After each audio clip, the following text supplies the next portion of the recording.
Le vent d'automne transportait l'odeur de sauge et de poussière à travers la frontière du Nebraska, faisant cliqueter les planches branlantes de la cabane de Sarah Mackenzie comme des doigts squelettiques. Elle se tenait à la fenêtre, regardant le soleil saigner rouge à l'horizon, peignant les prairies dans des tons de cuivre et de rouille. Cela faisait 3 mois qu'ils avaient enterré Thomas dans la terre dure derrière la chapelle du village. 3 mois qu'elle était devenue une veuve de plus dans une région qui les collectionnait comme des mauvaises herbes. À 24 ans, Sarah était trop jeune pour porter du noir toute sa vie. Les femmes du village disaient qu'elle était trop jolie pour se laisser dépérir dans cette cabane perdue au milieu de nulle part. Mais elles ne comprenaient pas. La cabane n'était pas une prison.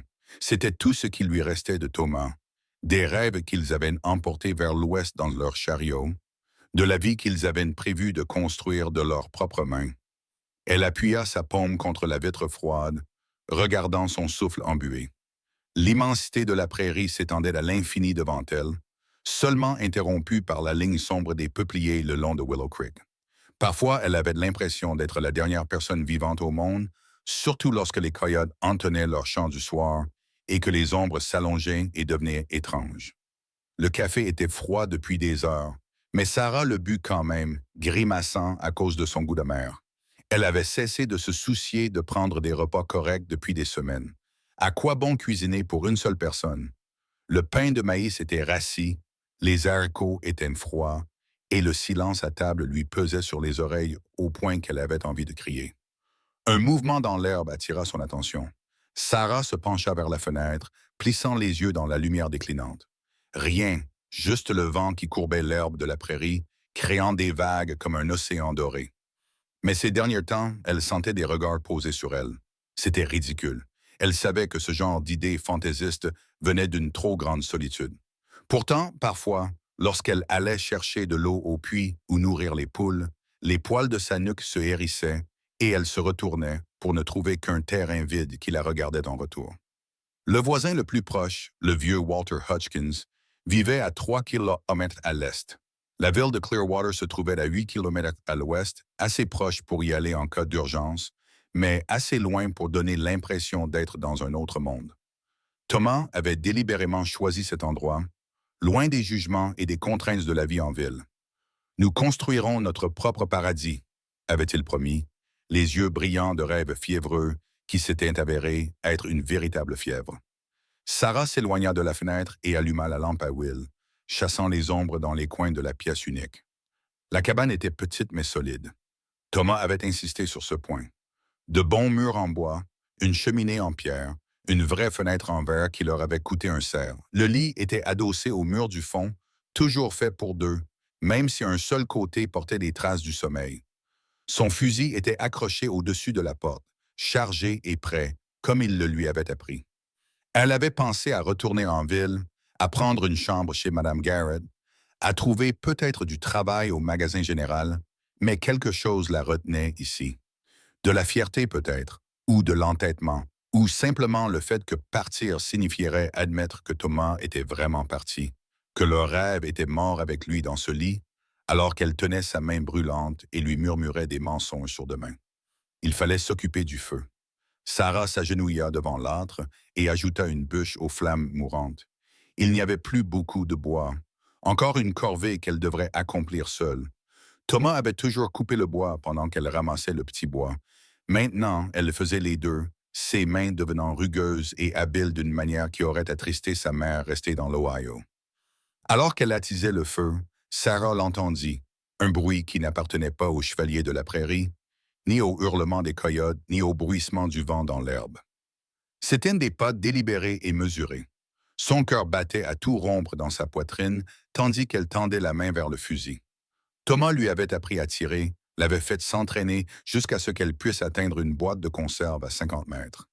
Mais ses mains tremblaient maintenant, alors qu'elle soulevait l'arme lourde, vérifiant qu'elle était chargée, armée, prête.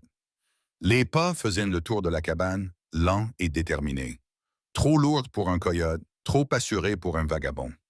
Sarah se plaqua contre le mur à côté de la fenêtre, le fusil levé, essayant de regarder dehors sans se montrer. Rien, juste l'obscurité et le vent. Mais les pas continuaient, et maintenant elle pouvait entendre une respiration. Une respiration profonde et régulière qui semblait provenir d'une poitrine bien plus large que celle d'un homme normal. Les planches du porche craquaient sous un poids immense. « Qui est là ?» appela Sarah, fière que sa voix reste ferme malgré la terreur qui lui serrait la gorge. « Je suis armé et je sais m'en servir. » Les pas s'arrêtèrent. Le silence qui suivit était pire que le bruit. Sarah compta les battements de son cœur. 10, 20, 30. Puis, alors qu'elle commençait à penser qu'elle avait tout imaginé, une ombre passa devant la fenêtre, immense, incroyablement grande. Elle ne l'aperçut qu'un instant. Une silhouette qui cachait les étoiles, plus large que n'importe quel homme qu'elle avait jamais vu. Puis elle disparut, se fondant dans l'obscurité de la prairie, comme si elle n'avait jamais existé. Sarah resta collée contre le mur jusqu'à ce que ses jambes se crispent et que ses bras lui fassent mal à force de tenir le fusil. Ce n'est que lorsque les premières lueurs pâles de l'aube se glissèrent sur le sol qu'elle baissa enfin son âme et s'affala dans le fauteuil de Thomas près du feu. C'est alors qu'elle entendit les conversations en ville, des conversations chuchotées qui s'interrompirent lorsqu'elle entra dans le magasin général, des regards inquiets entre les femmes au puits. On racontait qu'un guerrier apache géant avait été aperçu dans la région. Un homme qui mesurait plus de 2 mètres et se déplaçait comme une ombre malgré sa taille. Certains disaient qu'il était un fantôme. D'autres affirmaient qu'il était aussi réel que Rain, un guerrier séparé de son peuple, hantant les zones frontalières entre les colonies blanches et les territoires tribaux. Les gens disent qu'il surveille les fermes. Madame Garrett avait murmuré à sa sœur, sans savoir que Sarah pouvait l'entendre. Il cherche quelque chose ou quelqu'un. Sarah avait rapidement rassemblé ses provisions ce jour-là. Ignorant les regards compatissants qui la suivaient, elle les laissait croire qu'elle était une autre veuve hystérique qui voyait des fantômes. Mais elle savait ce qu'elle avait vu, ce qu'elle avait ressenti. Cette nuit-là, elle avait déplacé la chaise de Thomas pour faire face à la porte et s'était assise avec le fusil sur les genoux, luttant contre le sommeil. Le géant n'était pas revenu, mais elle sentait sa présence comme un poids dans l'air, observant, attendant quoi, elle ne pouvait le dire. Mais alors que les jours solitaires se transformaient en nuits encore plus solitaires, alors que le vent de la prairie murmurait des secrets qu'elle ne comprenait pas, Sarah commença à réaliser que sa solitude avait pris une autre forme. Elle était seule, oui, mais elle n'était plus inaperçue. Le géant Apache était là, quelque part dans l'immensité de l'obscurité, et pour des raisons qu'elle ne pouvait comprendre, il avait choisi de veiller sur elle, ou de la surveiller. La distinction importait de moins en moins chaque jour qui passait. Ce qui importait, c'était l'étrange réconfort qu'elle trouvait en sachant que ses pas inhumains reviendraient, que quelqu'un, quelque chose la trouvait digne d'être observée dans cette terre vide. C'était une pensée dangereuse pour une veuve. Mais Sarah apprenait que le danger valait mieux que le poids étouffant d'être oubliée, de disparaître dans l'herbe de la prairie, comme si elle n'avait jamais existé. Le café refroidissait à nouveau dans sa tasse. Le feu brûlait faiblement, et quelque part dans l'obscurité, elle savait. Le géant suivait son chemin mystérieux, attiré vers sa cabane par des forces qu'aucun d'eux ne comprenait encore. La tempête arriva sans prévenir, une nuit de novembre, déferlant sur la prairie comme la colère de Dieu lui-même. Sarah avait déjà vu du mauvais temps. Thomas l'avait serré dans ses bras pendant de nombreux orages. Mais cette fois, c'était différent. Le vent ne se contentait pas de hurler. Il rugissait, s'abattant sur les murs de la cabane avec une force suffisante pour faire gémir les poutres. Elle avait fermé les volets et amené les poules dans la petite remise attenante à la cabane. Mais la tempête faisait rage, plus violente que jamais. Les éclairs déchiraient le ciel de leurs larmes blanches et irrégulières, illuminant la prairie de flashs aveuglants et terrifiants. Dans ces brefs instants de lumière, le paysage familier se transformait en quelque chose d'étrange, une mer ondulante d'herbe et d'ombre. Sarah se blottit près de la cheminée, l'alimentant régulièrement pour éloigner le froid. La température avait chuté de 20 degrés en 1 heure, et maintenant le sommeil se mêlait à la pluie qui martelait le toit comme des coupes de feu. Elle enroula le vieux manteau de Thomas autour de ses épaules, respirant le parfum fané du tabac et du travail acharné qui imprégnait encore la laine. Le tonnerre gronda au-dessus de sa tête, si fort qu'elle le sentit dans sa poitrine. La lampe à huile vacilla, projetant des ombres dansantes sur les murs. Sarah venait de se lever pour vérifier le verrou de la porte lorsqu'un éclair illumina à nouveau la pièce, et dans cet instant de feu blanc, elle le vit. Il se tenait à environ 6 mètres de sa fenêtre, immobile malgré le vent violent qui aplatissait l'herbe autour de lui. Le géant, même à travers la vitre striée de pluie, même dans cette fraction de seconde d'illumination, sa taille défiait toute croyance. Il dominait la tempête comme un dieu antique. La pluie ruisselait sur son visage sculpté dans la pierre sombre. Le cri de Sarah mourut dans sa gorge alors que l'obscurité reprenait possession du monde. Elle se pressa contre la fenêtre, attendant le prochain éclair, son souffle embuant la vitre froide. Quand il survint, l'espace où il se tenait était vide. Seule l'herbe battue par le vent restait. Mais elle savait qu'il était toujours là. Elle pouvait le sentir comme les animaux sentent les prédateurs, une conscience primitive qui hérissait tous les poils de son corps. La tempête semblait soudain moins menaçante que ce qui l'attendait derrière sa porte. Un autre éclair, plus proche cette fois. Le tonnerre suivit instantanément, faisant trembler la poussière des poutres. Et là, un mouvement près du puits, une ombre trop grande, trop solide pour être portée par le vent. Il tournait autour de la cabane. Elle comprit qu'il vérifiait ses défenses ou qu'il l'observait simplement, comme il le faisait depuis des semaines. Sarah attrapa le fusil, même si ses mains tremblaient tellement qu'elle doutait de pouvoir atteindre la largeur d'une grange. À quoi serviraient les balles contre quelque chose qui restait intact dans une tempête qui pliait les arbres en deux? Le vent s'arrêta soudainement, non pas progressivement, mais d'un seul coup, comme si quelqu'un avait claqué une porte. Le silence qui suivit était plus terrifiant que les hurlements.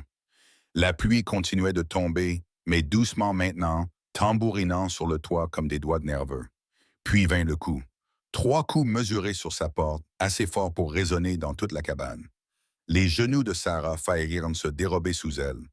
Au cours de toutes ces semaines d'observation, il ne s'était jamais approché de la porte.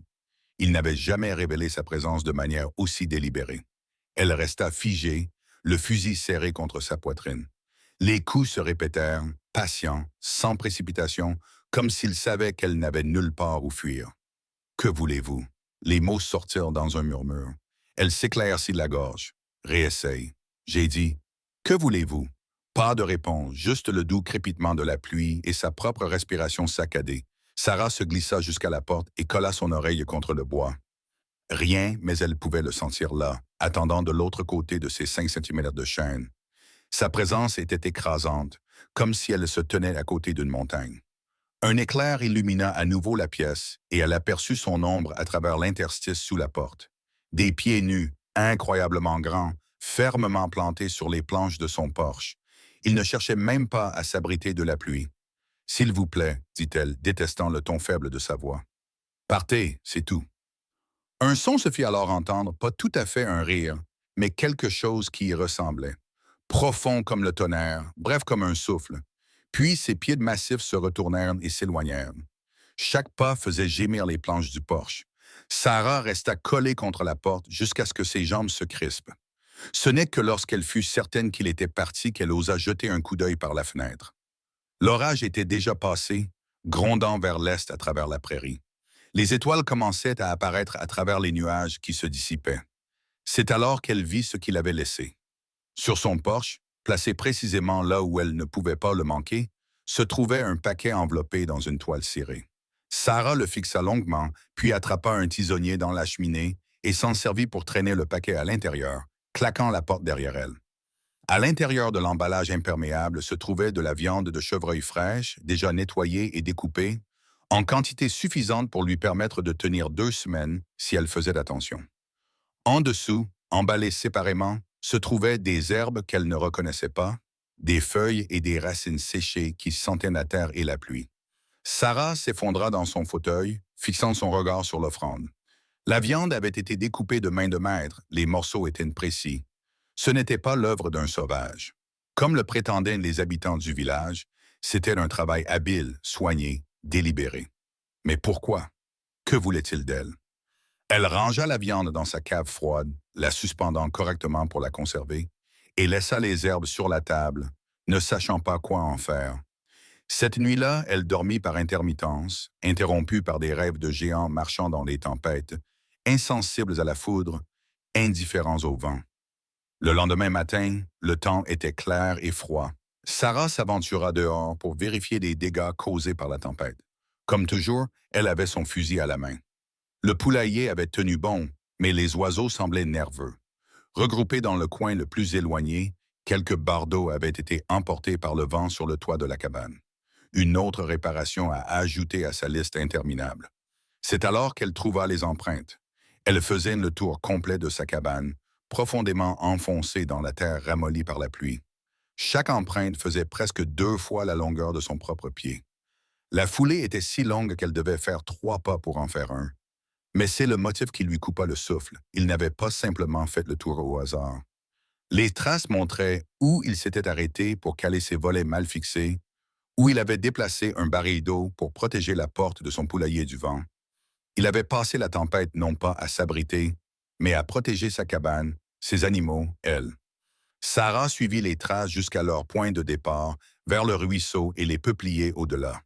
Elle resta là un long moment, le vent tirant sur sa jupe, essayant de comprendre cet étrange gardien qui l'observait dans l'ombre et laissait de la viande sur son porche.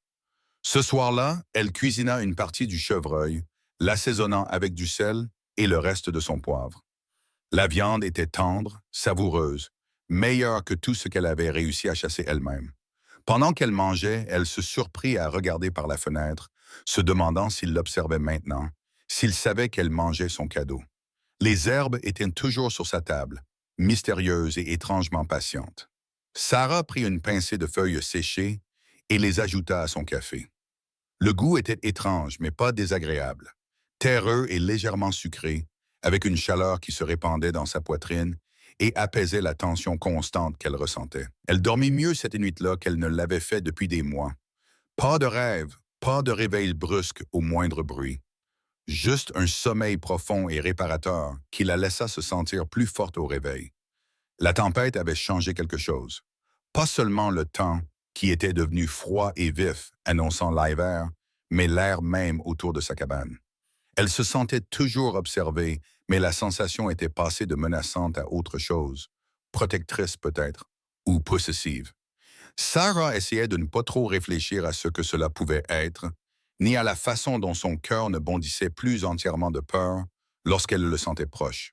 Le géant d'Apache avait montré qu'il pouvait l'atteindre quand il le voulait. Il s'était présenté à sa porte pendant la tempête. Il avait frappé poliment, comme n'importe quel voisin. Et comme n'importe quel voisin, il avait apporté des cadeaux, mais les voisins ne regardaient pas depuis l'ombre. Les voisins ne se déplaçaient pas comme de la fumée dans l'obscurité. Les voisins ne restaient pas immobiles pendant les orages, grands comme des mythes et 2 fois plus impossibles. Quoi qu'il soit, quoi qu'il veuille, Sarah savait que la tempête n'était qu'un début. L'hiver arrivait dans la prairie et avec lui les réponses à des questions qu'elle n'était pas sûre d'être prête à poser. Mais prête ou non, elle sentait que le temps où elle était simplement observée touchait à sa fin. Le géant avait fait connaître sa présence.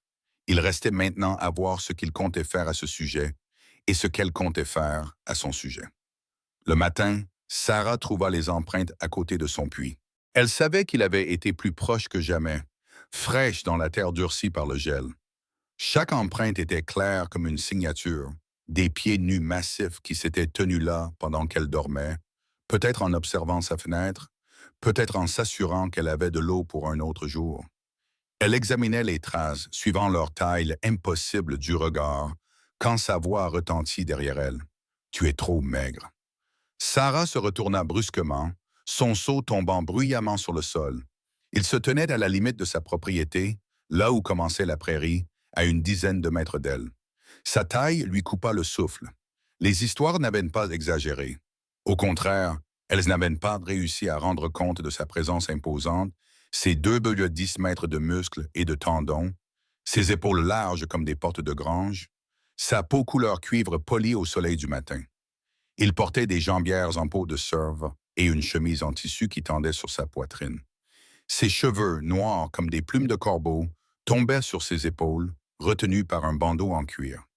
Mais c'était son visage qui la captivait, anguleux et fort, avec des yeux sombres comme des eaux profondes, qui la regardait avec une intensité qui lui faisait fléchir les genoux. « Vous m'avez laissé de la nourriture, » dit Sarah, surprise que sa voix fonctionne. Il inclina légèrement de la tête. La veuve Mackenzie a besoin de viande pour l'hiver. La façon dont il prononça correctement son nom lui indiqua qu'il avait écouté en ville pour en savoir plus sur elle. Cette pensée aurait dû la terrifier. Au lieu de cela, elle ressentit un étrange frémissement dans son estomac. « Je peux chasser moi-même. » Son regard se posa sur elle, embrassant sa silhouette mince, ses joues creuses. « Non, vous ne pouvez pas. » La simple vérité la piquait au vif. Sarah leva le menton. « Je m'en suis sorti jusqu'à présent. En mangeant des moineaux et des lapins, en m'affaiblissant. » Il fit un pas vers elle et Sarah dut lutter pour ne pas reculer. « Un hiver rigoureux s'annonce. Vous ne survivrez pas seul. Cela ne te regarde pas. » Quelque chose changea dans ses yeux sombres.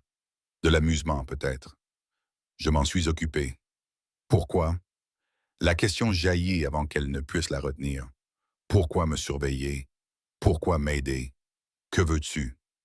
Il resta silencieux pendant un long moment. Sarah crut qu'il ne répondrait pas. Quand il finit par parler, ses mots la frappèrent comme des coups physiques. « À l'hiver, tu porteras mon fils. » Le seau roula au vent, cognant contre les pierres. Sarah le fixa, incapable de comprendre ce qu'elle venait d'entendre. « Qu'avez-vous dit? » »« Vous avez bien entendu. » Sa voix était calme, assurée, comme s'il énonçait un simple fait, tel l'arrivée de la neige. « Je vous ai choisi. Vous porterez mon enfant. Vous êtes fou. » Sarah recula, la main tendue vers le fusil qu'elle avait bêtement laissé à l'intérieur. « Vous ne pouvez pas. Je le peux. » Il se mit alors en mouvement. Plus vite que ne le laissait supposer sa corpulence, il parcourut la moitié de la distance qui les séparait en deux enjambements. « Mais je ne prendrai pas par la force. Tu me choisiras. Jamais. » Le mot sortit dans un murmure. Il sourit alors, une légère courbe des lèvres qui transforma ses traits sévères. « Tu me cherches déjà dans l'ombre. Tu écoutes déjà mes pas. Ton corps sait ce que ton esprit nie. » La chaleur envahit les joues de Sarah. « Quittez mes terres. C'est une des terres de mon peuple avant que votre mari n'y plante ses pieux. » Sa voix ne trahissait aucune colère, juste un constat. « Mais je ne viens pas réclamer la terre. Je viens vous réclamer. Je ne suis pas une propriété à réclamer. Je ne le suis pas. » La voix de Sarah se brisa. « Mon mari n'est pas parti depuis 4 mois. Votre mari est mort. » Ces mots brutaux auraient dû être cruels, mais son ton était presque doux. « Tu le pleures dans un lit vide alors que ton corps réclame la vie. Je peux sentir ta solitude comme de la fumée. » « Arrête. » Sarah enroula ses bras autour d'elle-même. « Arrête, c'est tout. » Il l'observa un instant, puis acquiesça. « Je suis Ion des Chiricahua. Mon nom signifie brillant. Tu devrais connaître le nom du père de ton enfant. Tu n'es pas... Nous ne sommes pas... » Sarah ne parvint même pas à terminer sa phrase. « Pas aujourd'hui, » acquiesça Ion. « Pas demain, mais bientôt. Sarah Mackenzie, tu m'ouvriras ta porte, et quand tu le feras, je planterai ma graine dans ton ventre aussi sûrement que ton mari a planté du maïs dans cette terre. » La cruauté de cette certitude aurait dû la faire fuir. Au lieu de cela, Sarah se retrouva figée, captivée par quelque chose dans ses yeux. Ce n'était ni de l'arrogance ni de la luxure, mais une connaissance plus profonde, comme s'il pouvait voir à travers ses vêtements de veuve et percevoir le vide douloureux qui se cachait derrière. « La ville te chassera si tu continues à venir ici, » parvint-elle à dire. « Ils parlent déjà du géant Apache. Ils enverront des cavaliers. Qu'ils viennent. » Le sourire d'Ion s'élargit, dévoilant des dents blanches. « J'ai déjà esquivé leurs balles. Leur peur les rend stupides. Je te tuerai moi-même si tu t'approches à nouveau de ma cabane. » « Non, » répondit-il simplement, « tu ne le feras pas. » La certitude dans sa voix la mit en colère. « Tu ne me connais pas. Je sais que tu te réveilles en pleurant de la nuit. Je sais que tu serres l'oreiller de ton mari contre ta poitrine et que tu respires son parfum qui s'estompe. Je sais que tu te tiens à ta fenêtre et que tu scrutes l'obscurité, espérant que quelque chose, n'importe quoi, brise le silence de ton chagrin. » Les yeux de Sarah se remplirent soudainement de larmes. « Comment oses-tu? » « Je sais, » continua Ion baissant la voix, « parce que moi aussi j'ai perdu ma femme et mon enfant à cause de la maladie des Blancs. Je connais la forme du vide, le poids d'un lit fait pour deux. » Les larmes coulèrent alors, chaudes sur ses joues froides. Sarah se détourna, incapable de supporter la compréhension dans ses yeux. « S'il te plaît, laisse-moi tranquille. Je te laisserai du temps, dit-il. Mais pas beaucoup. L'hiver arrive vite ici. Elle l'entendit s'éloigner, ses pas presque silencieux malgré sa taille imposante. Lorsqu'elle se retourna enfin, il était de nouveau au bord de l'herbe, s'arrêtant pour la regarder. Les herbes que je t'ai laissées, fais-les infuser dans de l'eau chaude lorsque tes règles arriveront. Elles apaiseront la douleur et prépareront ton utérus. Le visage de Sarah s'empourpra.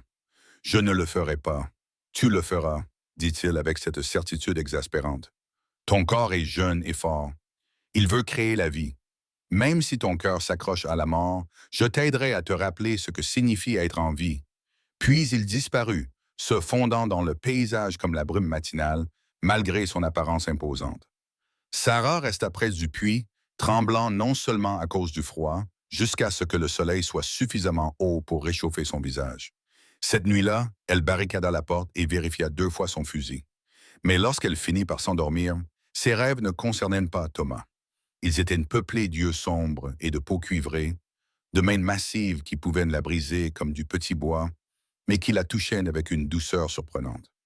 Elle se réveilla avec des courbatures qu'elle n'avait pas ressenties depuis que Thomas était tombé malade, animée par des désirs qu'elle croyait enterrés avec lui. Les herbes étaient posées sur sa table, inoffensives dans leur emballage en tissu. Sarah se dit qu'elle les brûlerait, les jetterait, ignorerait leur existence. Mais lorsque ces règles arrivèrent 3 jours plus tard, accompagnées de leurs crampes et de leur misère habituelle, elle se surprit à les infuser dans du thé, les mains tremblantes. La chaleur qui se répandit dans son ventre était plus que physique.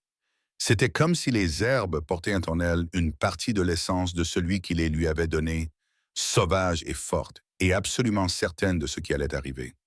Sarah Mackenzie, veuve chrétienne, citoyenne respectable de Clearwater, était assise dans sa cabane solitaire et buvait du thé infusé à partir d'herbes apaches. Et dans l'obscurité au-delà de sa fenêtre, elle savait qu'Ian attendait avec la patience de la terre elle-même. Sa promesse résonnait dans son esprit. D'ici l'hiver, tu porteras mon fils en toi. Impossible, impensable. Cette idée même aurait dû la répugner. Alors pourquoi, se demanda-t-elle en sirotant l'étrange thé à l'arôme terreux. Son corps perfide s'était-il réchauffé à cette pensée? Pourquoi son ventre vide lui faisait-il mal, autrement que par le chagrin? L'hiver approchait, et avec lui, Sarah le craignait, un jugement qu'elle n'était pas prête à affronter. La carcasse du cerf apparut à l'aube, suspendue correctement au poteau de chêne près de sa cabane, déjà préparée et prête à être découpée. Sarah se tenait sur le pas de sa porte. Son châle bien serré contre le froid matinal, elle fixait l'offrande. 3 semaines s'étaient écoulées depuis la déclaration audacieuse d'Ion. 3 semaines pendant lesquelles elle avait trouvé des cadeaux malgré ses protestations. De la viande, du bois de chauffage et même une paire de mitaines en peau de lapin laissées sur son porche. Elle aurait dû avoir peur. Elle aurait dû écrire à la ville et demander au shérif de former une patrouille. Au lieu de cela, elle se surprenait à le chercher dans les ombres violettes du crépuscule, à écouter des pas qui se faisaient rares. Il était là. Elle pouvait le sentir, mais il gardait ses distances, fidèle à sa parole de lui laisser du temps. Sarah s'approcha du cerf, passant sa main sur les découpes nettes. Thomas était un chasseur correct, mais là, c'était de l'or. Pas un morceau de viande n'avait été gaspillé. La peau avait été retirée avec tant d'habileté qu'elle pouvait être tannée entière. Malgré elle, elle ressentit un élan de gratitude pour le soin apporté. « Je sais que tu me regardes, dit-elle à la matinée vide. Cela doit cesser. » Aucune réponse ne vint, mais elle ne s'en attendait pas. Ian se révélait à sa guise, apparaissant et disparaissant comme le temps.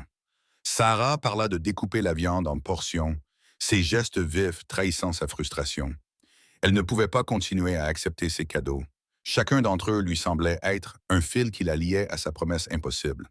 Cet après-midi-là, elle se rendit en ville pour faire des provisions, ayant besoin de la normalité des voies humaines et des préoccupations ordinaires. Mais même Clearwater lui semblait différent maintenant, plus petit en quelque sorte, ses routines pâles face à la présence vivante qui hantait sa propriété. « Sarah, ma chère, tu as bonne mine. » Madame Patterson l'observa au magasin général, les yeux brillants de curiosité, mieux que tu ne l'as été depuis des mois. C'était vrai. Les herbes qu'elle avait juré de ne pas utiliser, mais qu'elle continuait à infuser, avaient soulagé plus que ses douleurs mensuelles. Son sommeil était plus profond, son appétit plus fort. Le regard creux quittait ses joues, remplacé par quelque chose que son miroir appelait la santé, mais qui ressemblait dangereusement à de la vitalité. L'air frais me fait du bien, dit Sarah avec précaution, en choisissant de la farine et du café. Madame Patterson se pencha vers elle et baissa la voix. Tu n'as pas vu cet Indien dans le coin, n'est-ce pas? Le géant Bill Morrison jure l'avoir aperçu près de la maison de la veuve Craig la semaine dernière. Non, mainta Sarah avec aisance. Je n'ai rien vu d'inhabituel, mais ses mains tremblaient lorsqu'elle paya, et elle sentit le regard de Madame Patterson la suivre jusqu'à la porte. Tout le long du trajet jusqu'à la maison, l'esprit de Sarah tournait à toute vitesse. Combien de temps avant que quelqu'un fasse le lien entre la présence d'Ion et l'amélioration de sa santé? Combien de temps avant que les soupçons ne se transforment en quelque chose de pire? Elle était en train de déceler sa jument lorsqu'elle le sentit. Le cheval hennait doucement, les oreilles dressées, mais sans crainte. Sarah se retourna et vit Ian debout à la limite de sa propriété, en plein jour. Il était encore plus imposant, le soleil de l'après-midi faisant briller sa peau cuivrée, ses cheveux brillants comme de l'obsidienne polie. « Tu es allé en ville, dit-il. Ce n'est pas une question. » « J'avais besoin de provisions, répondit Sarah en s'affairant autour de la selle, essayant d'ignorer son pouls qui s'accélérait. Des provisions que j'ai payées avec de l'argent, comme le font les gens civilisés. Civilisés? Il semblait savourer ce mot. C'est ainsi qu'ils t'appellent quand ils chuchotent à ton sujet, quand ils ont pitié de la veuve stérile. Le mot la frappa comme une gifle. Comment oses-tu? Ils sentent la mort sur toi, continua Ian en s'approchant avec une grâce déconcertante. Je t'apporte la vie et tu t'accroches à leur approbation. Leur approbation me protège. S'ils savaient pour toi, ils ne feraient rien. Il se tenait désormais si près d'elle qu'elle devait pencher la tête en arrière pour croiser son regard. Ils me craignent comme ils le devraient. Je ne te crains pas, dit Sarah, surprise par la véracité de ses propres mots. Sa main se leva, planant près de sa joue sans la toucher. Non, tu ne me crains pas. C'est pourquoi je t'ai choisi. L'air entre eux crépitait de tension. Sarah se surprit à se pencher vers lui, attirée par quelque chose de plus profond que la raison. Son parfum l'enveloppait. Du cuir, de la sauge et des contrées sauvages épargnées par la civilisation. « Parle-moi d'elle, s'entendit-elle dire. Ta femme. » La main d'Ion retomba. Pendant un instant, son expression contrôlée se fissura, révélant la profondeur d'une vieille douleur. Elle s'appelait Ayana. Comme l'aube, elle est morte en mettant notre fils au monde, et il l'a suivie avant le coucher du soleil. Je suis désolé. Ces mots lui semblaient insuffisants. Le médecin blanc était arrivé trop tard. Il avait dit que notre médecine était sauvage, nos coutumes primitives. Mais sa médecine civilisée n'avait pas pu les sauver non plus. Ion serra les mâchoires. J'ai brûlé leur corps comme il se doit, et j'ai quitté mon peuple. Je ne supportais pas leur pitié, leur chuchotement. Sarah comprit. C'est pour ça que tu es ici, seul. Pas seul. Ses yeux sombres retrouvèrent des siens. Plus maintenant, Ion. Tu pleures un homme qui ne t'a pas donné d'enfant, qui ne t'a laissé que des terres que tu ne peux pas cultiver et des rêves que tu ne peux pas réaliser. Sa voix s'adoucit. Je t'offre des fils forts, une protection, un but autre que d'attendre la mort. Et qu'est-ce que tu obtiens en retour? Demanda Sarah, même si elle pensait connaître la réponse. Une femme qui comprend la perte, mais qui ne s'est pas laissée briser par elle. Un ventre pour porter ma lignée. Une chance de construire ce qui m'a été volé. La franchise crue de ses paroles lui coupa le souffle. Pas de belles paroles sur l'amour ou la romance. Juste un besoin brut, un besoin brut. Cela aurait dû la repousser. Au lieu de cela, elle se surprit à considérer son offre avec une lucidité dangereuse. La ville ne l'accepterait jamais. Une femme blanche avec un apache. Nous irions dans l'Ouest, l'interrompit Ion, dans des territoires où ces choses importent moins. Je connais des endroits où nous pourrions vivre librement. Partir? Sarah regarda autour d'elle la cabane que Thomas avait construite, la terre qu'il avait revendiquée. Je ne peux pas simplement partir. Tu ne peux pas rester. Je désignais la propriété d'un geste. Un autre hiver seul te brisera. Si ce n'est pas ton corps, ce sera ton esprit. Je t'ai observé. Sarah Mackenzie, tu es forte, mais la force a ses limites. Et elle voulait le nier, mais les mots ne venaient pas.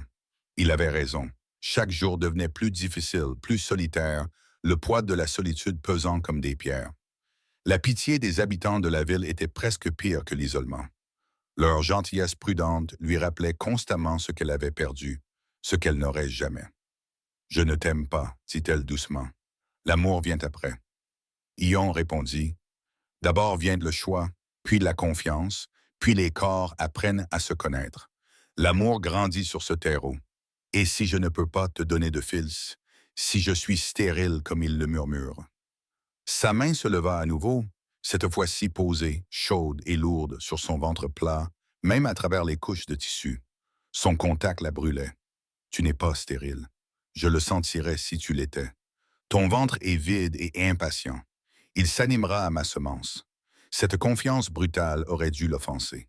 Au lieu de cela, une chaleur envahit son bas-ventre, son corps réagissant à sa certitude avec un enthousiasme traître. Sarah recula, rompant le contact. « J'ai besoin de temps pour réfléchir. » »« Réfléchis vite. » Ayan jeta un coup d'œil au ciel où les nuages s'amassaient comme des promesses. La neige arrive bientôt. Et avec elle, l'heure de la décision. Il la laissa là, debout, une main pressée contre son ventre, où son contact persistait. Cette nuit-là, Sarah resta éveillée, se disputant avec elle-même jusqu'à ce que l'aube peigne les fenêtres de gris. Toutes les raisons pratiques exigeaient qu'elle le refuse. Chaque heure solitaire l'incitait à y réfléchir. Lorsqu'elle finit par s'endormir, elle rêva d'enfants à la peau cuivrée et aux yeux verts, jouant dans des contrées qu'elle n'avait jamais vues, tandis que leur père géant leur apprenait à évoluer entre deux mondes. Elle se réveilla les joues baignées de larmes et la poitrine douloureuse, non pas à cause du chagrin, mais à cause du désir. La danse avait maintenant commencé pour de bon, la résistance et la tentation tournoyant l'une autour de l'autre comme des partenaires lors d'une fête champêtre, et à chaque cadeau laissé à sa porte, à chaque aperçu de lui à la lisière de ses terres, Sarah sentait sa résistance s'affaiblir. L'hiver approchait, et avec lui, un choix qui allait tout changer. Les loups sont arrivés la première nuit de décembre, alors que la lune pendait comme une pièce d'argent dans le ciel gelé. Sarah se réveilla à leur hurlement. Ce n'était pas le chant lointain auquel elle s'était habituée, mais un chant proche, circulaire, affamé. Les poules se mirent à paniquer, leurs cris terrifiés déchirant la nuit. Elle attrapa le fusil de Thomas et se glissa jusqu'à la fenêtre. À la lumière de la lune, elle compta 6 ombres qui rôdaient autour de sa propriété, leurs yeux brillants comme des lanternes jaunes. Ils étaient maigres, désespérés. Le début de l'hiver avait été plus rude que prévu, le gibier se faisait rare, et ces poules, ces précieuses poules pondeuses, étaient des proies faciles enfermées dans leur enclos. Les mains de Sarah tremblaient tandis qu'elle vérifiait le fusil. Un coup, peut-être 2, avant qu'ils ne se dispersent, ou pire, ne se retournent contre elle. Les loups devenaient plus audacieux, l'un d'eux testant le grillage avec ses dents. Elle devait faire quelque chose, mais sortir signifiait s'exposer à la meute. Un bruit sourd sur le toit la fit sursauter. Puis un autre, comme des pas au-dessus de sa tête. Les loups l'entendirent aussi, tournant la tête vers le haut, les oreilles plaquées contre leur crâne. Une ombre tomba du toit, massive, fluide, atterrissant en position accroupie, sans faire de bruit malgré sa taille. Ayan. Il se leva lentement, le clair de lune peignant son torse nu d'argent.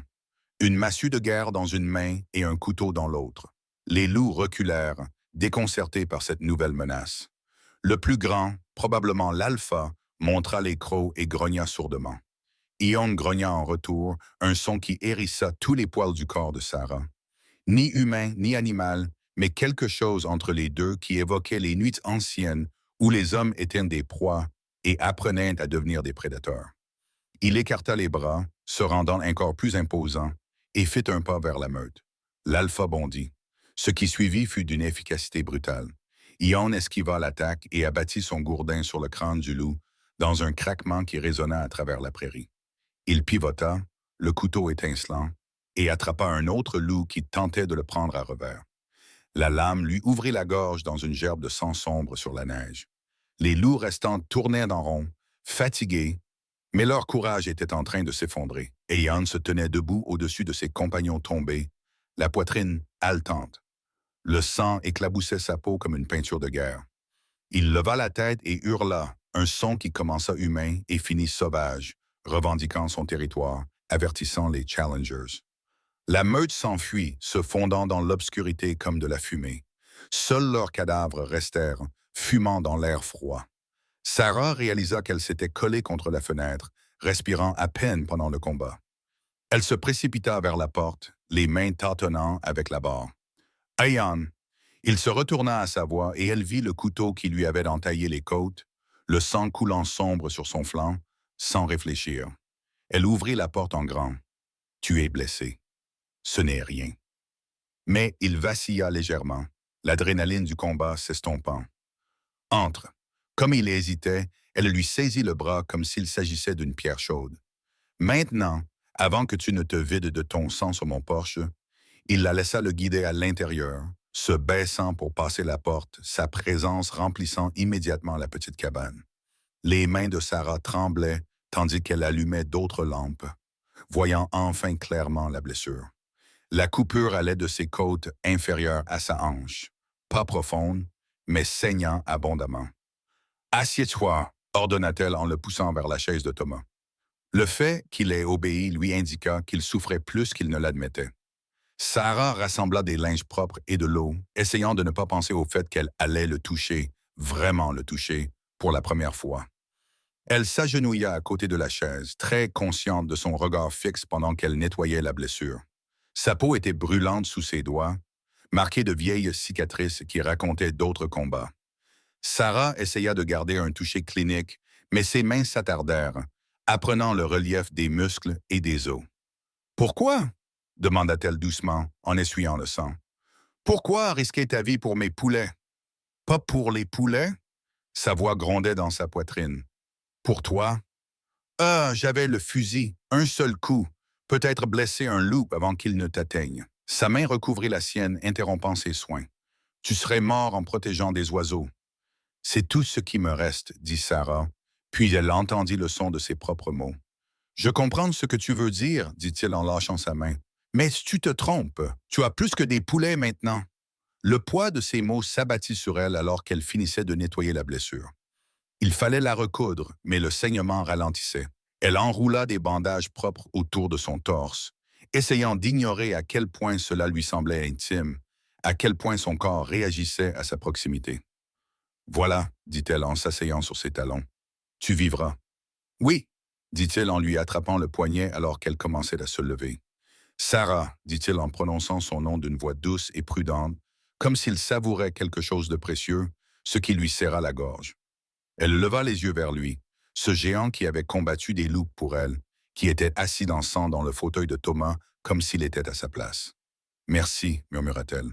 Son pouce caressa l'intérieur de son poignet, cherchant son pouls. « Tu m'as ouvert ta porte. Tu étais blessé. Tu m'as ouvert ta porte. » Ses yeux sombres fixaient les siens, comme je te l'avais dit. La vérité la frappa comme un coup de massue. Elle l'avait faite sans hésiter. Elle l'avait invité à entrer, avait soigné ses blessures, l'avait laissé remplir sa maison de sa présence. La barrière qu'elle avait maintenue pendant des mois était tombée en un instant. « Cela ne veut pas dire, » commença-t-elle. « Cela veut dire ce que cela veut dire. » Il lâcha son poignet et se leva, testant ses bandages. Même blessé, il se déplaçait avec une grâce fluide. Les loups ne reviendront pas, mais d'autres dangers surgiront. Tu as besoin de protection. J'ai réussi grâce à la chance, à ma vigilance, mais je ne peux pas toujours être ton ombre. Il se dirigea vers la porte, s'arrêtant la main sur la poignée. Réfléchis à cela, Sarah Mackenzie. Réfléchis à ce qui aurait pu se passer ce soir si je n'étais pas venu.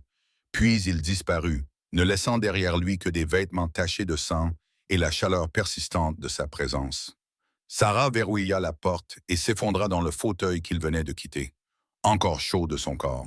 Son poignet picotait là où il l'avait touché. Ses mains se souvenaient de la géographie de sa peau. Dehors, elle pouvait l'entendre s'occuper des carcasses de loups. Efficace même blessée, il continuait à la protéger, bien qu'elle ne lui en ait donné aucun droit. Aucun droit reconnu. Quoi qu'il en soit, son corps avait fait ses propres reconnaissances. La façon dont elle s'était jetée sur lui sans réfléchir, l'avait soigné sans hésitation, l'avait conduit dans son sanctuaire comme s'il y avait sa place. Son esprit pouvait encore résister, mais son moi profond avait déjà fait son choix.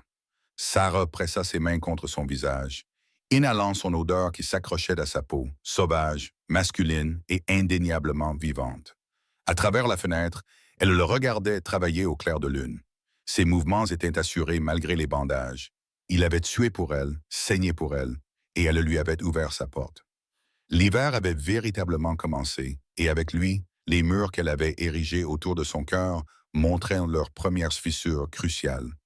Quand elle finit par s'endormir, elle ne rêva pas de loup, mais de mains chaudes et d'yeux sombres, d'une présence qui comblait les vides, dont elle avait oublié l'existence. Elle se réveilla avec son nom sur les lèvres et la certitude que quelque chose de fondamental avait changé pendant la nuit. La danse de la résistance touchait à sa fin. Que se passerait-il ensuite? Sarah n'était pas prête à le dire. Mais en regardant le soleil levant peindre la neige tachée de sang en rose, elle sut qu'il n'y avait plus de retour possible à la femme qui avait fermé sa porte au monde. Et Yann avait eu raison à ce sujet aussi. Elle lui ouvrirait sa porte. Elle l'avait déjà fait. La tempête de neige frappa 3 jours après l'attaque du loup, piégeant Sarah à l'intérieur alors que la neige s'accumulait contre sa porte. Elle avait déjà survécu à des tempêtes, mais celle-ci était différente. Le vent hurlait comme un être vivant et des cristaux de glace se formaient à l'intérieur de ses fenêtres, malgré le feu qui rugissait. À la deuxième nuit, son tas de bois à l'intérieur était presque épuisé. Le reste se trouvait sous l'appentis. Autant d'être sur la lune, vu qu'elle ne pouvait pas l'atteindre. Sarah s'enveloppa dans toutes les couvertures qu'elle possédait, mais le froid s'infiltrait à travers les murs comme de l'eau à travers du sable. Elle envisageait de brûler des meubles lorsque quelqu'un frappa à la porte. 3 coups mesurés qui transperçaient le hurlement du vent. Le cœur de Sarah bondit. Elle lutta pour soulever la barre avec ses doigts engourdis. Elle lutta contre la neige qui s'accumulait contre la porte. Ayan poussa la porte, faisant entrer un tourbillon de neige et de froid. Ses cheveux et ses cils étaient recouverts de glace, mais ils se déplaçaient comme si le temps glacial n'était qu'un simple désagrément. Il portait dans ses bras une énorme pile de bois de chauffage. « Comment as-tu fait » Les dents de Sarah claquaient trop fort pour qu'elle puisse finir sa phrase. Il ne répondit pas. Il se dirigea simplement vers la cheminée et commença à raviver les flammes mourantes. Bientôt, une chaleur bienfaisante emplit la cabane. Ce n'est qu'alors qu'il se tourna vers elle, remarquant ses lèvres bleues et ses violents frissons. « Tu es presque gelée », dit-il d'une voix aiguë, empreinte de ce qui pouvait être de la colère ou de la peur. « Je vais bien », répondit-elle, mais il était déjà en train de la tirer vers le feu.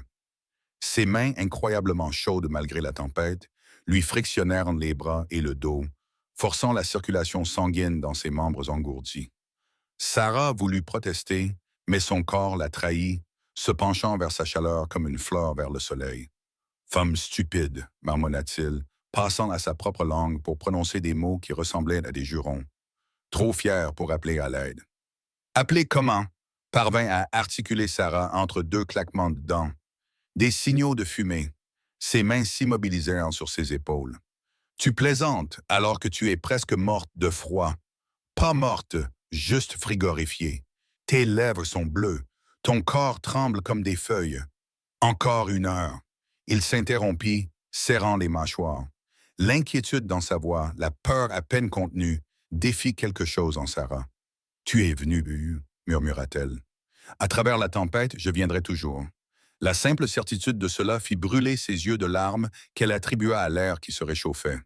Il attisa le feu, puis la surprit en se dirigeant vers son coin cuisine.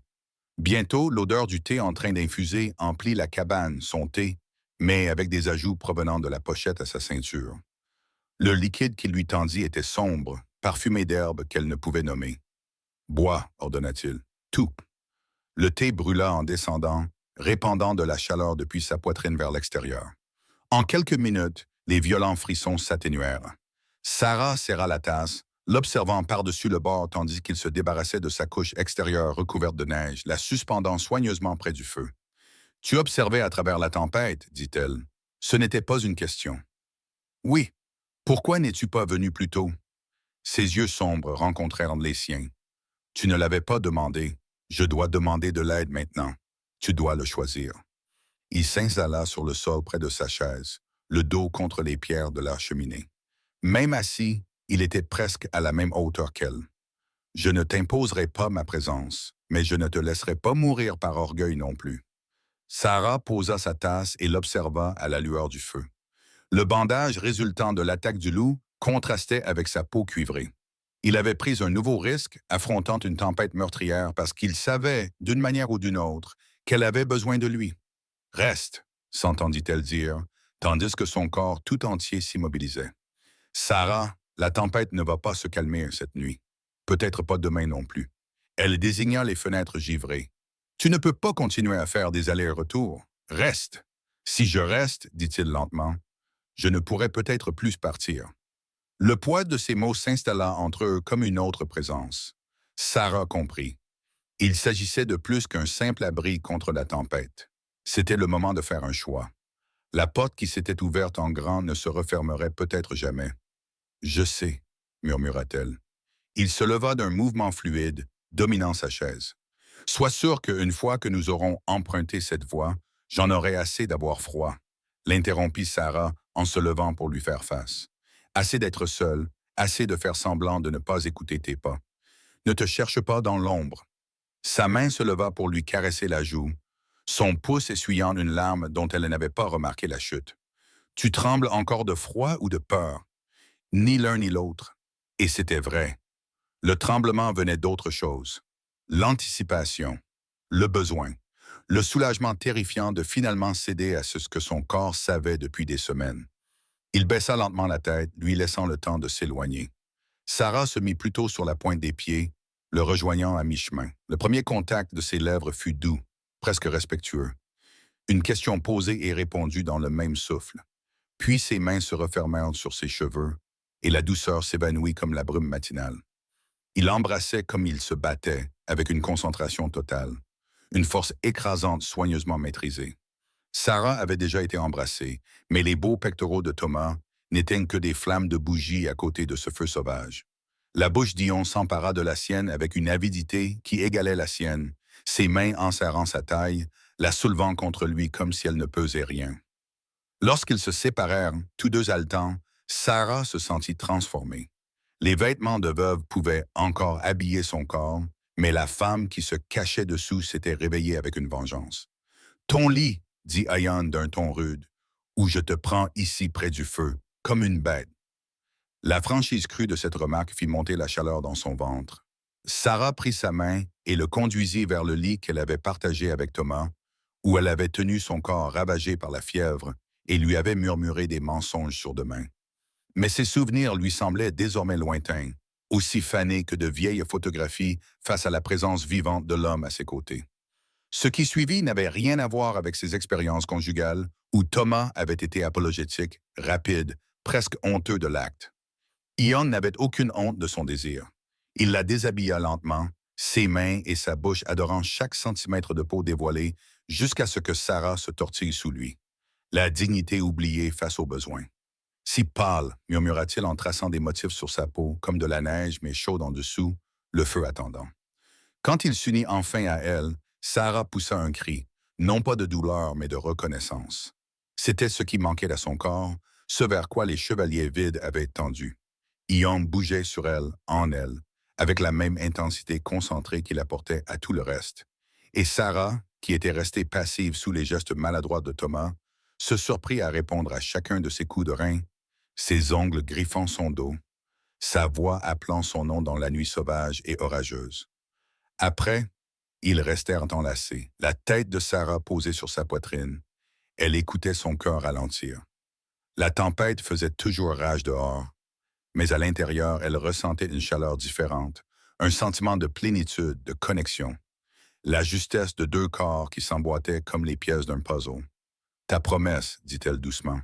À propos de l'hiver, à propos d'un enfant.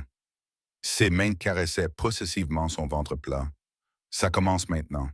Ce soir, je le sens. Tu ne peux pas le savoir. Je le sais. Il lui releva le menton pour qu'elle le regarde. Comme je savais que tu ouvriras ta porte. Comme je savais que tu étais mienne dès la première nuit où je t'ai vu regarder l'obscurité, appeler sans savoir que tu appelais. Sarah aurait dû protester, mais son corps vibrait d'une nouvelle connaissance, de possibilités qui prenaient racine. Et si tu as raison, s'il y a un enfant, alors nous partirons vers l'ouest avant que tu ne le montres. Nous trouverons un endroit où personne ne posera de questions sur une grande femme aux yeux verts et son mari apache.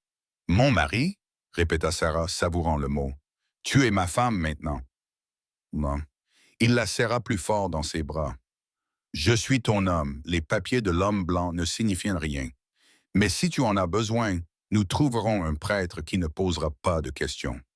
La partie pragmatique de son esprit lui murmurait des complications, la vie qu'elle laisserait derrière elle. Mais cette vie avait déjà disparu. Elle était en train de mourir depuis le jour où Thomas avait rendu son dernier souffle. C'était chose folle et impossible. C'était de la vie qui revenait. Oui, dit-elle simplement.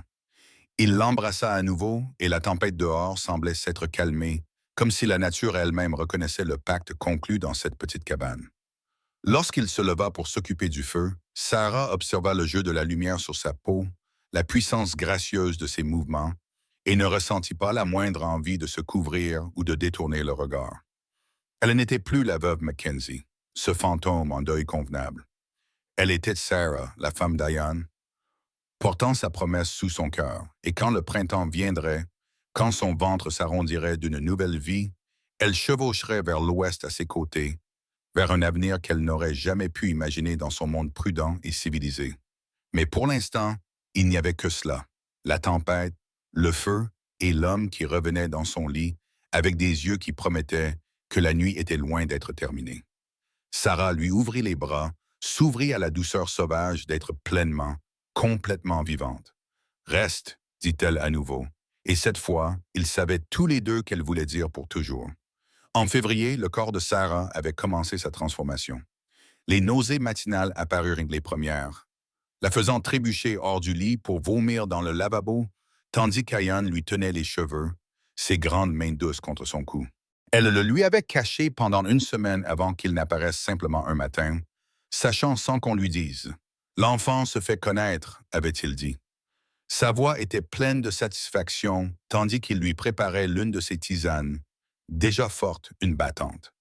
Maintenant, debout devant le petit miroir que Thomas avait accroché pour elle, Sarah suivait du doigt les changements subtils. Ses seins étaient tendres, plus pleins. Sa taille, bien que toujours mince, avait perdu sa définition nette. Et là, juste en dessous de son nombril, une légère rondeur qui aurait pu être le fruit de son imagination, mais qui ne l'était pas. « Tu t'étudies comme une carte », dit Ian depuis le seuil de la porte. Il se plaça derrière elle, posant ses mains sur son ventre. « Que cherches-tu »« Une preuve, admit Sarah, que tout cela est réel, que je ne rêve pas. Les changements dans ton corps sont réels. L'enfant qui grandit est réel. » Il déposa un baiser sur son cou. « Ta peur est réelle, elle aussi. » Elle se retourna dans ses bras. « Comment fais-tu pour toujours savoir? »« Je te connais. » Son pouce caressa sa pommette. « Tu penses à la ville, à leur jugement, lorsqu'ils te verront porter un enfant apache. » C'était vrai. Depuis la tempête de neige, depuis qu'elle l'avait choisi sans réserve, le monde extérieur lui semblait lointain, sans importance. Mais cela ne durerait pas. Bientôt, son état serait visible. Les bonnes femmes de Clearwater verraient sa honte, comme elles l'appelleraient, et chuchoteraient à propos de la veuve qui s'était mise en couple avec un sauvage avant même que la tombe de son mari ne soit enterrée. « Nous devons partir bientôt, dit-elle doucement. « Oui, mais tu dois d'abord apprendre. » Ian recula, l'observant d'un œil critique. « Tu sais comment être la femme d'un homme blanc. Maintenant, tu dois apprendre à être une femme apache. Je ne comprends pas. » Il désigna ses mains douces, sa peau pâle. « Là où nous allons, il n'y aura pas de ville à proximité, pas de magasin. Tu dois être forte d'une autre manière. » « Je vais t'apprendre. » C'est ainsi que commença l'éducation de Sarah. Chaque jour, Ian lui enseignait quelque chose de nouveau. Comment tanner correctement le cuir pour le rendre souple et doux? Comment trouver des plantes comestibles même en hiver? Comment lire le paysage comme un livre? Comment se déplacer silencieusement dans la neige?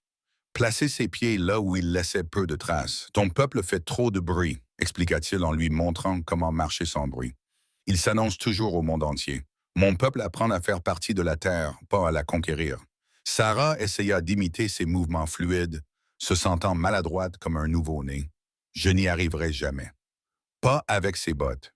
Il s'agenouilla et défit les lacets de ses chaussures robustes. « Sens la terre. Sache où tu mets des pieds. » Le sol était froid à travers ses bas. Mais Sarah trouva qu'il avait raison. Sans ses lourdes bottes, elle pouvait sentir les racines, les cailloux, la texture du sol. Ses pas devinrent plus prudents, plus délibérés. C'est mieux, approuva Aeon. L'enfant que tu portes suivra les deux chemins, celui des Blancs et celui des Apaches. Tu dois en savoir assez pour lui enseigner. L'enfant. Chaque leçon revenait à cette réalité grandissante. La main de Sarah se posa inconsciemment sur son ventre, un geste qui devenait une habitude. Parle-moi de ton enfance, dit-elle alors qu'ils travaillaient côte à côte, préparant des herbes pour le séchage. Comment était-ce? La main d'Ion s'immobilisa. Différente de ce que les Blancs imaginent. Nous n'étions pas les sauvages de vos histoires. Ma mère était guérisseuse, respectée pour ses connaissances. Mon père était chasseur, guerrier quand il le fallait, mais surtout un homme qui riait souvent et racontait des histoires autour du feu. Que leur est-il arrivé? Les soldats sont venus. Sa voix s'est affadie. Ils ont dit que nous devions déménager dans la réserve. Mon père a refusé. Il est mort en défendant notre campement. Ma mère... Il fit une pause, choisissant ses mots avec soin. Elle a survécu assez longtemps pour me voir gémir, puis elle a laissé son esprit suivre le sien. Sarah lui prit la main. Je suis désolé. C'était il y a longtemps, mais ses doigts se resserrèrent sur les siens. Notre enfant ne connaîtra ses grands-parents qu'à travers des histoires, mais il saura. Raconte-moi plus, insista Sarah. Aide-moi à comprendre. C'est ce qu'il fit. Alors que les jours d'hiver passaient à se préparer, il lui parla des cérémonies et des saisons, du respect de la terre et de tous les êtres vivants. Il lui apprit des mots dans sa langue, des choses simples au début. Eau, feu, enfant, amour. Ta langue lutte contre les sons, dit-il, amusé par ses difficultés de prononciation. Tout en moi lutte, admit Sarah. J'ai été élevé pour être une chose, et maintenant, tu deviens quelque chose de nouveau. Il la serra contre lui, ses mains caressant son ventre qui s'arrondissait. Tout comme je suis devenu quelqu'un de nouveau lorsque j'ai choisi de marcher seul, tout comme nous devenons quelqu'un de nouveau ensemble, les changements n'étaient pas seulement physiques ou pratiques. Sarah constata que toute sa façon de penser était en train de changer. Les horaires rigides de la vie à la ferme laissèrent place à un rythme plus naturel. Elle se réveillait avec le soleil et s'endormait à la tombée de la nuit. Elle apprit à lire le temps dans le vol des oiseaux, le comportement de ses poules, la façon dont sa vieille blessure lui faisait mal avant les tempêtes, mais le monde extérieur ne resterait pas à l'écart éternellement. Un matin, Sarah se réveilla et trouva Ian en train de charger son fusil, le visage sombre. « Des cavaliers arrivent, dit-il. Ils venaient de la ville. L'estomac de Sarah se noua, et ce n'était pas seulement à cause des nausées matinales. Elle s'habilla rapidement, essayant de cacher la nouvelle rondeur de son corps sous sa robe la plus ample. Par la fenêtre, elle pouvait les voir. 3 hommes à cheval qui traversaient la prairie enneigée. « Je les reconnais, dit-elle. Le shérif Watson et 2 adjoints. Ils viennent pour moi. » La voix d'Ian était calme, mais elle voyait la tension dans ses épaules. Quelqu'un en a trop vu. Parle trop. Je ne les laisserai pas faire. Tu ne diras rien à notre sujet. Il lui saisit les épaules, la forçant à le regarder dans les yeux. Quoi qu'il te demande, tu ne sais rien. Je suis un fantôme, une rumeur. Mais promette-moi, Sarah, l'enfant. Je te le promets. Les mots avaient un goût de cendre. Ian l'embrassa fougueusement, puis se glissa par derrière alors que les écrivains approchaient. Sarah le regarda disparaître dans les peupliers, se déplaçant comme de la fumée malgré sa taille. Puis elle lissa ses cheveux, se pinça les joues pour leur donner de la couleur et alla à la rencontre des forces de l'ordre. Le shérif Watson toucha son chapeau lorsqu'elle ouvrit la porte. « Madame Mackenzie, désolé de vous déranger, shérif. » Sarah garda une voix calme. « Qu'est-ce qui vous amène par ce temps? » Des rapports font état d'un Indien dans les environs, un grand. Plusieurs personnes affirment l'avoir vu près des fermes. Les yeux de Watson étaient bienveillants mais perçants. « Vous n'avez pas eu de problème, aucun problème. » C'était vrai. Ian n'avait jamais causé de problème. Vous nous diriez si vous aviez vu quelque chose? C'était l'adjoint Collins, plus jeune et désireux de faire ses preuves. Le moindre signe? Sarah soutint calmement son regard. Bien sûr, mais je n'ai rien vu d'inhabituel. Watson l'étudia, et Sarah sentit qu'il voyait plus qu'elle ne le souhaitait. Son teint plus sain, peut-être la nouvelle douceur de son visage, la façon dont sa main cherchait à protéger son ventre. « Vous avez bonne mine, dit-il finalement. Meilleure que la dernière fois que je vous ai vu. J'ai bien chassé cet hiver. Beaucoup de viande. C'est vrai, mais ce n'est pas tout.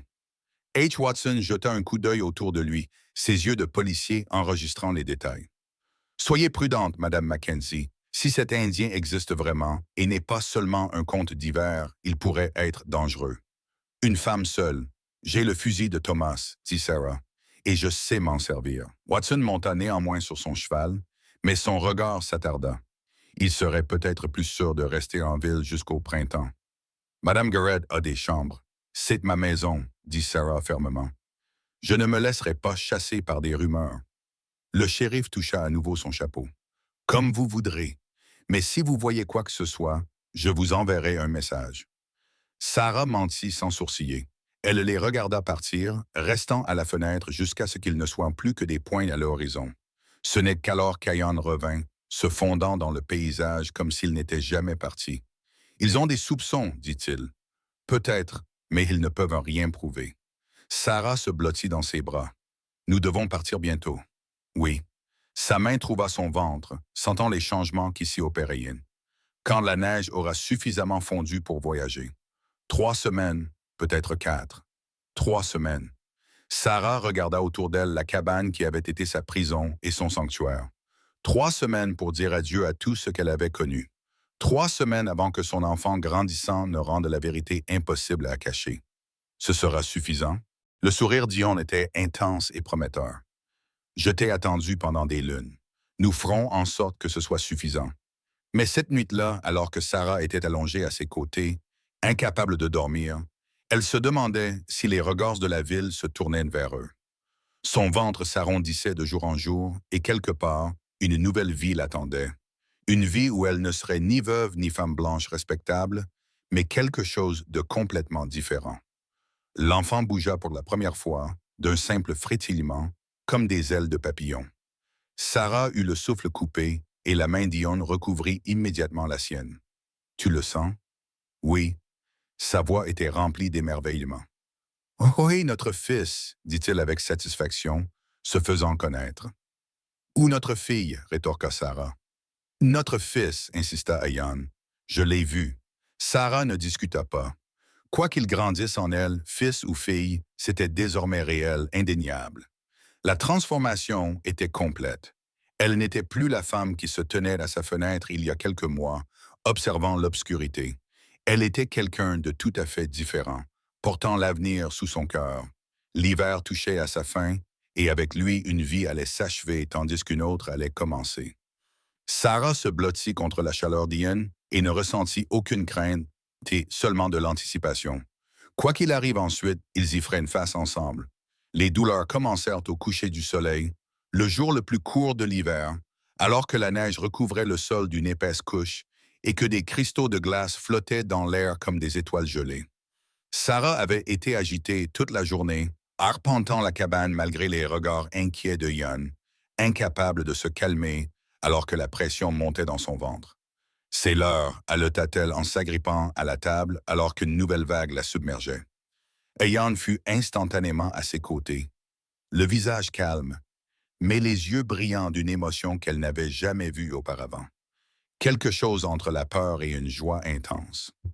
L'enfant choisit un jour puissant où l'obscurité cède la place à la lumière. Il s'était préparé pendant des semaines, rassemblant des provisions avec le même soin méthodique qu'il apportait à tout. Des linges propres attendaient près du feu. De l'eau chauffait dans la plus grande marmite. Les herbes qu'il avait cueillies étaient disposées avec précision, chacune ayant son utilité. J'aurais dû aller en ville. Sarah haletait entre les contractions. Trouver une sage-femme? Non. La voix d'Ayan était ferme. Aucune femme blanche ne viendrait pour l'enfant d'une Apache, et j'ai déjà mis des bébés au monde dans mon village. Fais-moi confiance. Elle lui faisait confiance. Elle n'avait d'autre choix que de lui faire confiance alors que son corps commençait son travail ancestral. Les contractions devenaient plus rapides, plus fortes, et Sarah se surprit à émettre des sons qu'elle n'avait jamais émis auparavant, primaires et bruts. Ayan ne la quitta pas d'une semelle, ses mains fermes, sa voix un ancrage constant. « Marche », lui ordonna-t-il alors qu'elle voulait se recroqueviller dans le lit. « L'enfant sortira plus facilement si tu bouges. » Sarah marcha donc, s'appuyant lourdement sur son bras, s'arrêtant pour respirer à chaque vague de douleur. Dehors, la neige recommençait à tomber, douce et silencieuse, recouvrant le monde d'un manteau blanc entre les contractions. Elle la regardait par la fenêtre, trouvant un étrange réconfort dans cette douce cascade. Raconte-moi encore, allaita-t-elle. Parle-moi de l'endroit où nous allons. Ayan le lui avait décrit à maintes reprises, mais elle avait besoin de l'entendre à nouveau. Elle avait besoin de se concentrer sur autre chose que la pression écrasante. Il lui parla tout en l'aidant à marcher, sa voix grave peignant des images de canyons de roches rouges et de vallées cachées, d'endroits où les Apaches, les Mexicains et les Blancs vivaient côte à côte, où un enfant métissé serait l'un parmi tant d'autres. Il y a une ville, dit-il en la soutenant alors qu'elle vacillait. San Lucia. Le prêtre là-bas a lui-même épousé une Mexicaine. Il ne pose aucune question, ne juge aucune union. Nous nous marierons là-bas si tu le souhaites. Oui, souffla Sarah, puis elle poussa un cri alors que la contraction la plus forte jusqu'à présent la saisissait. Le temps perdit tout son sens après cela. Le monde se réduisit à des sensations, à la douleur et à la pression. La voix d'Ion, la chaleur du feu. Sarah avait déjà aidé des femmes de son voisinage à accoucher, mais être à l'intérieur, c'était différent. Son corps avait pris le contrôle, devenant quelque chose de sauvage et de puissant, au-delà du contrôle de son esprit. Je vois la tête, annonçai-je sans prévenir, la voix chargée d'émotion. Des cheveux foncés comme les miens. Pousse maintenant. Sarah, mets notre enfant au monde. Sarah poussa de toutes ses forces. Un cri déchirant s'échappa de sa gorge. Peut-être de douleur, peut-être de triomphe, peut-être les deux. La pression atteignit son paroxysme, devint insupportable, puis se relâcha soudainement lorsque le bébé glissa dans les mains impatientes d'Ayan.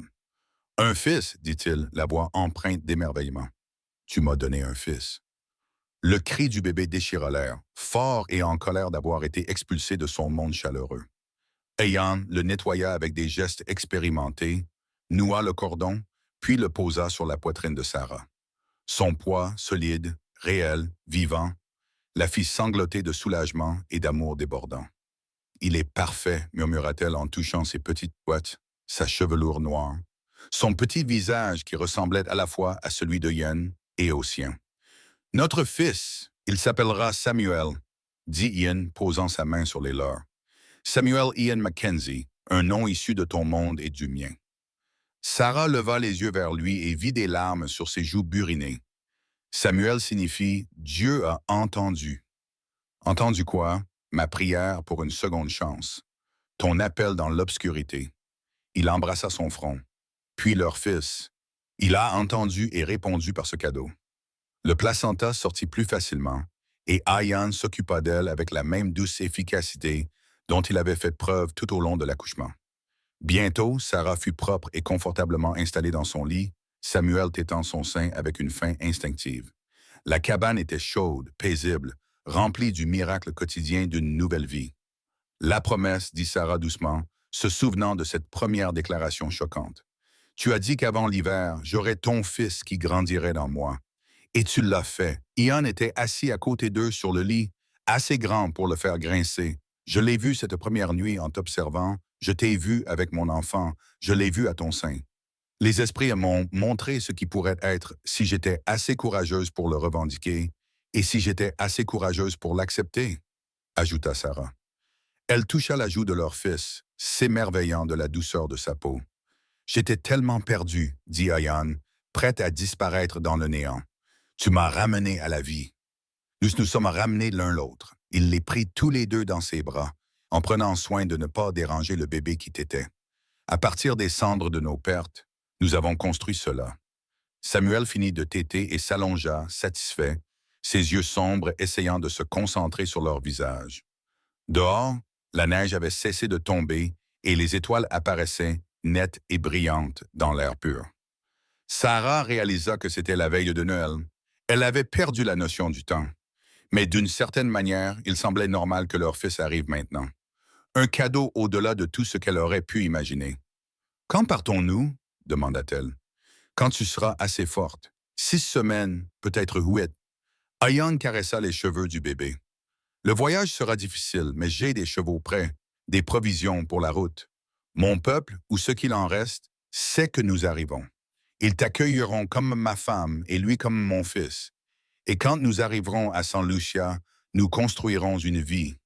Je m'y connais en bétail, en chevaux, toi en agriculture, en commerce. Ensemble, nous savons survivre. Il les serra plus fort dans ses bras. Ce ne sera pas facile. Il y aura ceux qui détesteront ce que nous sommes, ce qui l'est. Mais il y en aura d'autres qui comprendront que l'avenir n'est pas purement blanc ou purement apache, mais métissé comme notre fils. Sarah s'appuya sur sa force, épuisée, mais exaltée. Tout avait changé depuis les mois où elle se tenait à sa fenêtre. Une veuve en deuil sans autre avenir que de s'éteindre lentement. Maintenant, elle était mère, une femme revendiquée et revendiquant en retour, prête à chevaucher vers un avenir incertain mais vivant. Aucun regret? Demanda Yon doucement. Sarah regarda Samuel qui s'était endormi avec la confiance absolue d'un nouveau-né, son petit poing serré autour de son doigt. Le tenant fermement même dans ses rêves, elle pensa à Thomas, enterré au cimetière de Clearwater, et ne ressentit qu'une douce tristesse pour ce qui avait été. Cette vie était terminée. Elle avait pris fin au moment où elle avait senti Ayan pour la première fois dans l'obscurité. « Je n'ai aucun regret, dit-elle fermement, seulement de la gratitude. » Ils restèrent éveillés toute la nuit, tenant Samuel à tour de rôle, chuchotant des projets et des promesses. Lorsque l'aube se leva, claire et froide, le matin de Noël, ils étaient toujours enlacés, une famille forgée par la perte et la solitude, par des promesses folles et une foi encore plus folle. La veuve Mackenzie avait véritablement disparu. À sa place se trouvait Sarah, mère de Samuel, femme d'Ion, prête à affronter tout jugement que le monde pourrait lui réserver. Elle avait trouvé quelque chose qui valait plus que la respectabilité ou la sécurité. Elle s'était retrouvée reflétée dans les yeux sombres d'un géant apache qui l'avait vue telle qu'elle était et l'avait revendiquée entièrement. Leur histoire ne faisait que commencer. Il y aurait des chemins difficiles à parcourir, des passages dangereux, des moments de doute et de peur. Mais pour l'instant, dans la cabane chaleureuse avec leur fils nouveau-né entre eux, il n'y avait que cela. Un amour assez fort pour relier deux mondes, un espoir assez brillant pour éclairer l'hiver le plus sombre, et la promesse du printemps qui arrivait dans la prairie et dans leur cœur. Sarah embrassa la tête de son fils, puis leva la main pour attirer les lèvres d'Ion vers les siennes. Dehors, le soleil se levait sur un monde renouvelé par la neige et par le miracle d'une petite vie qui venait de commencer. À l'intérieur, une famille qui, selon toute logique, n'aurait pas dû exister, prenait ses premiers souffles ensemble. La preuve que parfois, les promesses les plus impossibles sont celles qui sont les plus destinées à être tenues. Merci d'avoir écouté cette histoire d'amour dans le Far West. J'aimerais savoir où vous appréciez ce récit. Que vous l'écoutiez pendant vos trajets, en vous relaxant chez vous ou peut-être dans un endroit inattendu. Abonnez-vous à la chaîne From Wild West et partagez vos impressions sur le parcours de Sarah et Ian dans les commentaires ci-dessous. Vos commentaires sont très importants pour nous. Réessayez Claude peut faire des erreurs. Veuillez vérifier 2 fois les réponses.